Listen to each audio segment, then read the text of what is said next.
அனைவருக்கும் வணக்கம். இது நெருப்பு அநீதிக்கு எதிரான ஒரு குரலாய் உங்கள் முன் செல்லா. நெருப்பு மாதிரி வேலை செய்யணும் குமாரே, தியாகம் தான் உன்னை உயர்த்தும். 2024 சட்டமன்ற தேர்தலில் மக்கள் மாற்றத்திற்கான ஒரு அரசியல் ஒரு கட்சியா தேர்ந்தெடுத்தது தாவேகா. இன்று அவர்கள் தலைவரான மாண்புமிகு இன்றைய முதலமைச்சர் விஜய் அவர்கள் பதவியேற்று விட்டார். உள்ள தேர்தலுக்கு வரத்துக்கு முன்னாடி பாத்தீங்கன்னா நாங்க ஒரு தூய சக்தியா உள்ள வரோம் அப்படின்ற மாதிரி எல்லாம் பேசியிருந்தாரு. உண்மையாலேயே தாவேகா ஒரு மாற்று கட்சி தானா, ஒரு தூய சக்தி தானா அப்படிங்கிறத இந்த வீடியோல கொஞ்சம் தெளிவா பார்த்துருவோம்.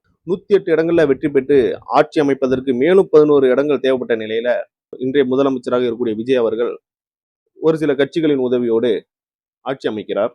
மக்களிடையிலே எப்படி பேசப்படுதுன்னா, இந்த கட்சியோட கூட்டணி போயிருந்திருக்கலாமே, இந்த கட்சியோட கூட்டணி போகணும் அப்படின்னு தாவேகா சேர்ந்தவர்களே பேசுவதை நம்ம பார்க்கிறோம்.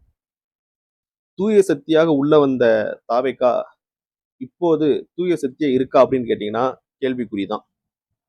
ஏன் அப்படின்னா, ஒரு தேசிய இனத்தின் கனவையே சூறையாடிய ஒரு கட்சி, தீய சக்தியாக இவ்வளவு நாள் விளங்கிய ஒரு கட்சியின் அங்கங்கள், இவையெல்லாம் சேர்ந்து தன்னோட ஆட்சி அமைப்பதற்கு உறுதுணையாக இருந்ததால எப்படி இது தூய சக்தியாக இருந்துட முடியும்? தூய சக்தியாக தானே, மாற்று அரசியல தானே உள்ள வரீங்க. அப்படி இருக்கிற நிலையில நீங்க இவங்களோட கூட்டணி போகணும் அப்படின்ற ஒரு கேள்வி வருது. தாவேகா சேர்ந்தவர்களே ஏன் இவங்களோட போனீங்க, இவங்களோட போயிருந்திருக்கலாமே அப்படின்ற கேள்வியும் வருது. கூட்டணி யாரோட வைக்கணும் அப்படின்றது அந்த கட்சியின் தலைவர் முடிவு பண்ணுவது. அதுல நம்ம எதுவும் சொல்றதுக்கு இல்லை. ஆனா தூய சக்தியாக நீங்க ஏன் இப்ப தீய சக்தியா மாறி நிக்கிறீங்க அப்படின்னு தமிழக மக்கள் மத்தியில கேள்வி எழுது. லட்சக்கணக்கான தமிழ் மக்களை கொல்ல காரணமா இருந்தது காங்கிரஸா இல்லையா? ஒரு தேசிய இனத்தின் விடுதலை கனவை அடிச்சு ஓடிச்சது காங்கிரஸா இல்லையா? என்னோட தொப்புள் கொடி உறவுகள்லாம் சொல்லி பேசுனீங்களே நான் விஜய் அண்ணா, ஞாபகம் இல்லையா உங்களுக்கு? ஏன் அவங்களோட கூட்டணி வைக்க வேண்டிய அவசியம் என்ன இருக்கு? தீய சக்தியா நீங்க அறிவிச்சது திராவிட கட்சி. திராவிட கட்சிகளோட பயணிச்சவங்க தான் இந்த பிசிகா, காங்கிரஸ், கம்யூனிஸ்ட் பார்ட்டி எல்லாம். அப்போ திராவிட கட்சி திமுக தீய சக்தினா இவங்கெல்லாம் யாரு? இவங்களும் தீய சக்தி தானே. ஏன் இவங்களோட கூட்டணி வைக்கணும்? அப்ப நீங்க உண்மையாலுமே நீங்க தூய சக்தி தானே, மாற்றத்திற்கான ஒரு அரசியல் தானே அப்படின்னு மக்கள் மத்தியில இப்ப கேள்வி எழ ஆரம்பிச்சு. இதற்கும் ஒரு சில பேரு 108 இடங்களை பிடிச்சிட்டோம், ஆட்சி அமைக்கிறதுக்கு இன்னும் 11 இடம் தேவைப்படுதுல, அப்ப அவங்களோட உதவி தேவை தானே, அதற்காக தான் கூட்டணி வச்சிருக்காங்க, மத்தபடி எங்க அண்ணன் தூய சக்தி தான், மாற்றுதான் அப்படின்னு சொல்லிட்டு வரலாம்.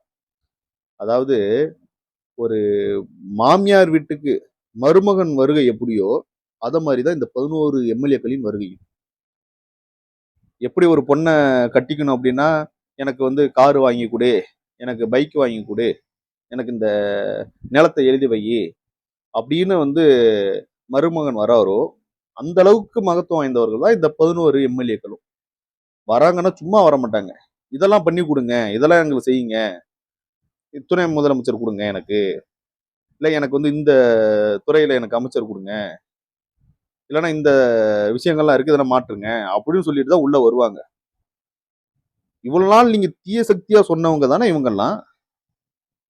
இவங்களுக்கு எதிராக எப்படி நீங்க இவங்களை கூட வச்சுக்கிட்டு எப்படி நீங்க பயணிக்க போறீங்க தமிழகத்துல ஒரு தூய சக்தியா அப்படின்னு மக்களிடையே இப்ப பேசப்படுது. பதவியேற்ற முதல் நாளே சிறப்பான சம்பவம் செஞ்சிட்டீங்களே விஜயண்ணா அப்படின்னு மக்கள் சொல்றத நம்ம பாக்குறோம்.